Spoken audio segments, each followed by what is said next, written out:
السلام عليكم ورحمة الله وبركاته. الحمد لله نحمده ونستعينه ونستغفره ونؤمن به ونتوكل عليه ونعوذ بالله من شرور أنفسنا ومن سيئات أعمالنا. من يهده الله فلا مضل له ومن يضلل فلا هادي له. ونشهد أن لا إله إلا الله وحده لا شريك له ونشهد أن محمدا عبده ورسوله. أما بعد فأعوذ بالله من الشيطان الرجيم. بسم الله الرحمن الرحيم. إن الله لا يغفر أن يشرك به ويغفر ما دون ذلك لمن يشاء ومن يشرك بالله فقد افترى إثما عظيما. صدق الله العظيم. اللهم صل على سيدنا محمد وعلى آل سيدنا محمد وبارك وسلم. محترم بزرگوں اور عزیز بھائیوں، کل 15 اگست ہے، ہمارے ملک کا یوم آزادی. آزادی حق تعالی شانہ کی عطا کردہ ایک ایسی عظیم الشان نعمت ہے جس کا کوئی نعم البدل نہیں. اس نعمت خدا داد کو حاصل کرنے کی خاطر ہمارے عظیم اسلاف مجاہدین ملت اور سرفروش علماء کرام نے اپنے خون جگر سے آزادی کا شجر سیراب کیا اور بے مثال قربانیاں پیش کی ہیں.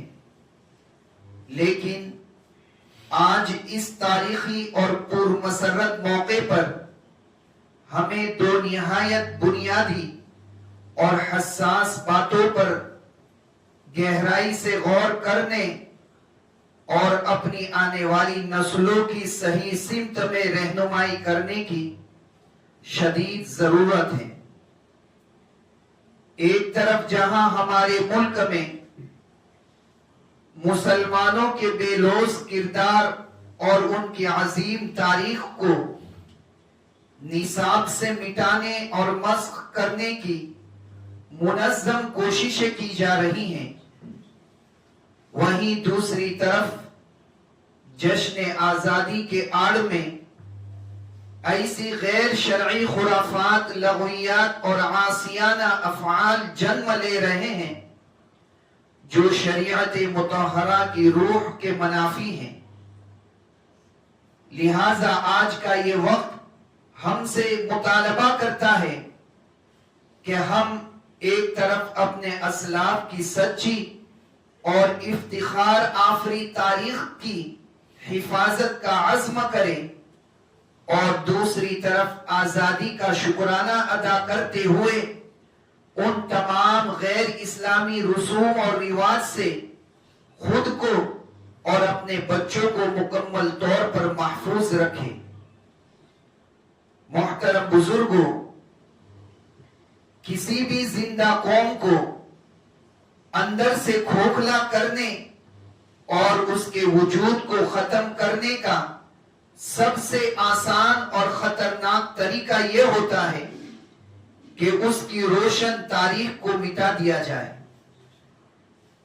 یا اسے اس حد تک مسخ کر دیا جائے کہ اس کی آنے والی نسلیں احساس کمتری کا شکار ہو جائے. آج ہمارے ملک میں نصاب تعلیم اور میڈیا کے ببانگے دوہل پروپیگنڈے کے ذریعے یہی کچھ کیا جا رہا ہے.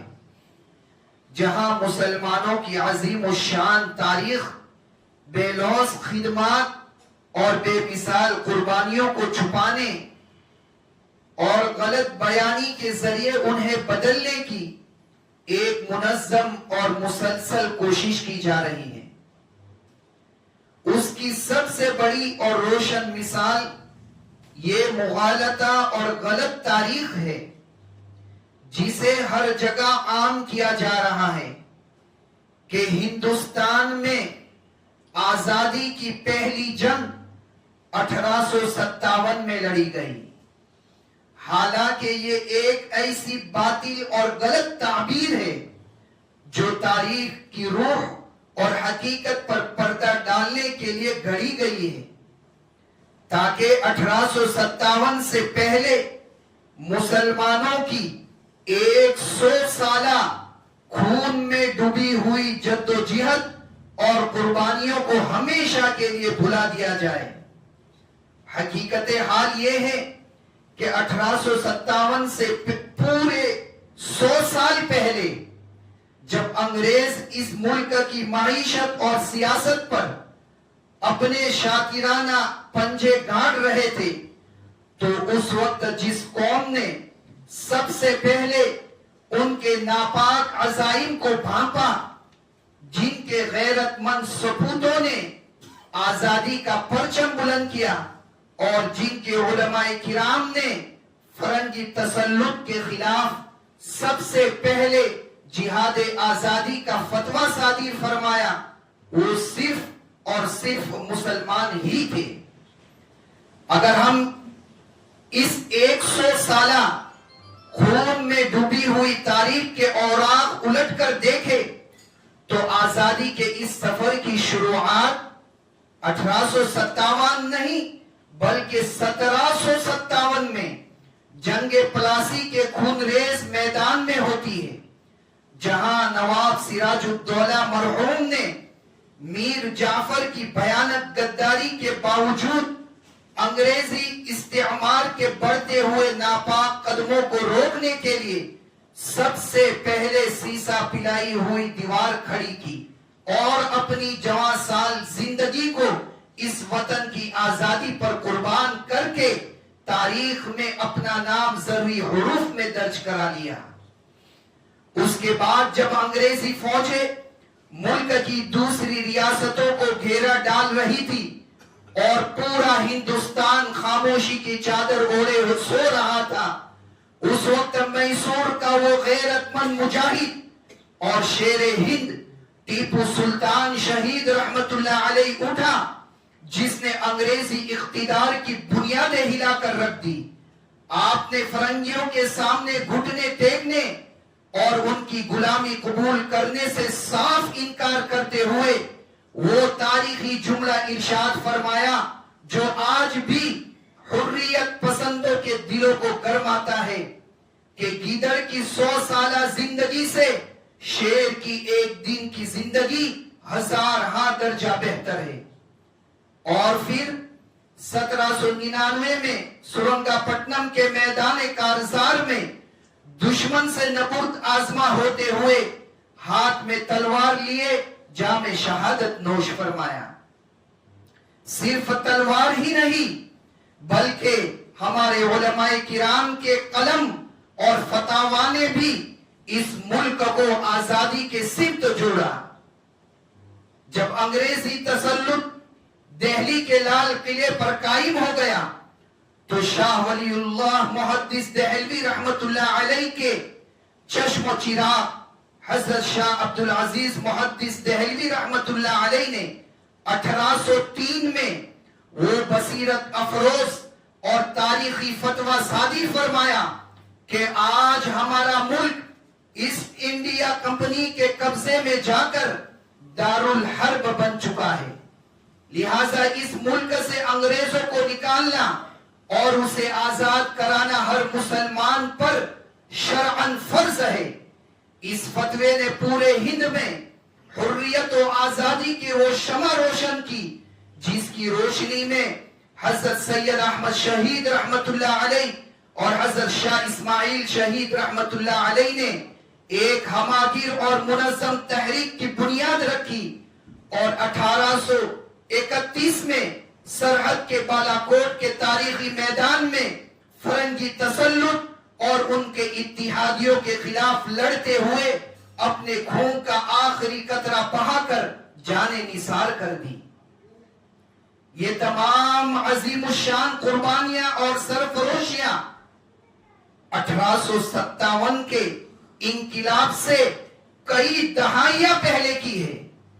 چنانچہ 1857 میں جو عظیم واقعہ پیش آیا وہ اسی 100 سالہ محنت اور قربانیوں کا ایک منطقی عروج تھا. جب 1857 کی جنگ آزادی میں علامہ فضل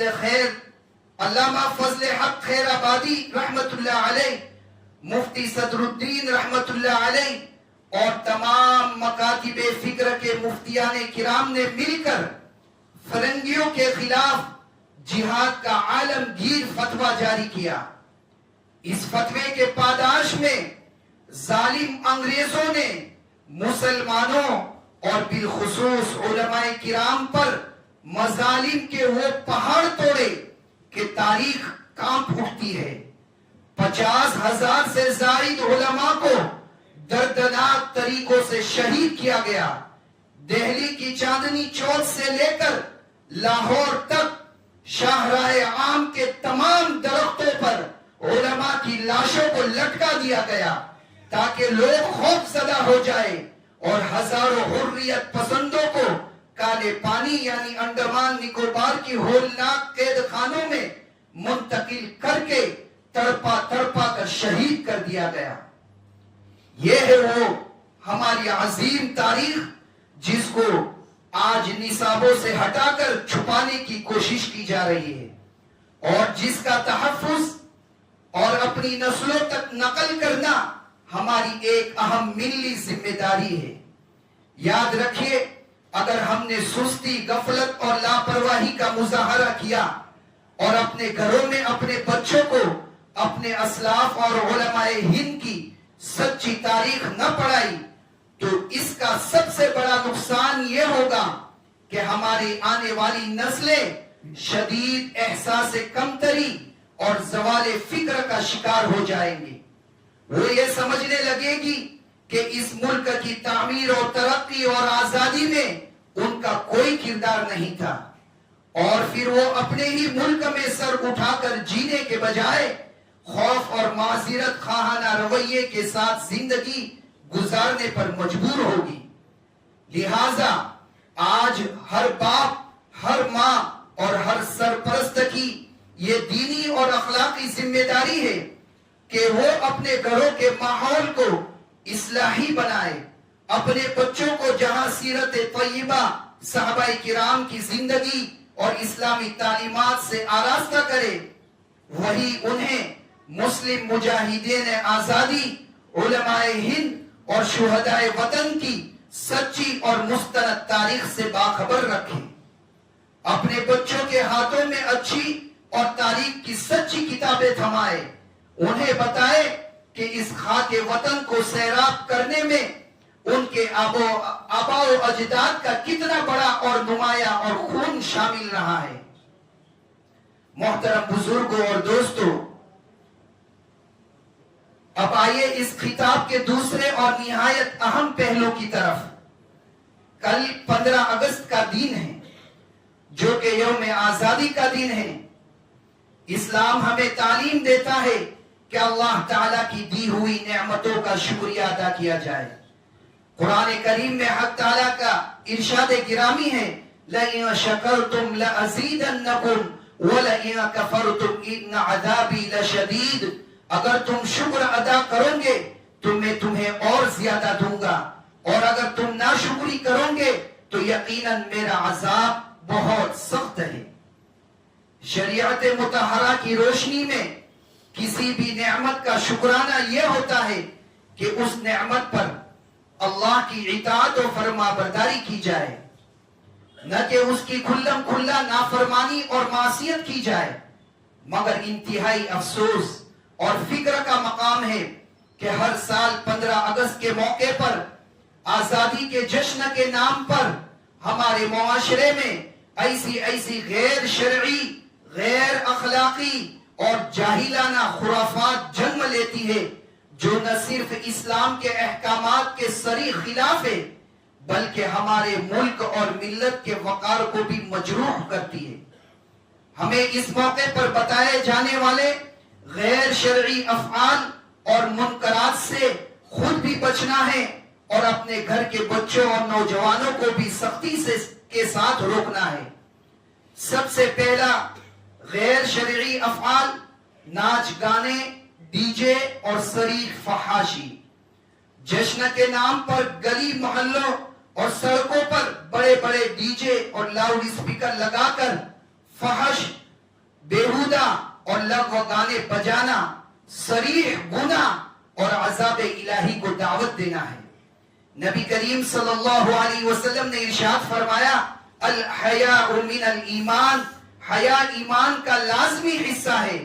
ایک اور مقام پر آپ صلی اللہ علیہ وسلم نے خبردار فرماتے ہوئے ارشاد فرمایا، میری امت میں ایسے لوگ آئیں گے جو زنا، ریشم، شراب اور باجو یعنی موسیقی کو حلال سمجھ لیں گے۔ آزادی کی نعمت کا شکرانہ سجدہ شکر دعا اور استغفار سے ادا کیا جاتا ہے، نہ کہ گلیوں میں بے حیائی کا مظاہرہ کر کے۔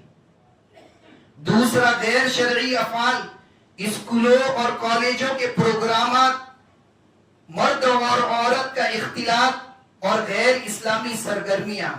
یہ ایک نہایت اہم اور فکر انگیز پہلو ہے جس میں عام طور پر توجہ نہیں دی جاتی۔ اسکولوں، کالجوں اور تعلیمی اداروں میں ثقافتی پروگرامات یا یوم آزادی کی تقریبات کے نام پر جو کچھ ہوتا ہے وہ بھی شرعی نقطۂ نظر سے سخت قابل اعتراض اور غیر اسلامی ہے۔ تعلیمی اداروں میں آزادی کے نام پر لڑکے اور لڑکیوں کو ایک ساتھ بلا کر مخلوط پروگرامات کا انعقاد کیا جاتا ہے جہاں حیا کا پردہ چاک ہوتا ہے۔ اسلام نے نامحرم عورت اور مرد کے بلا ضرورت اختلاط اور بے باک اجتماع کو سخت ناپسند فرمایا ہے۔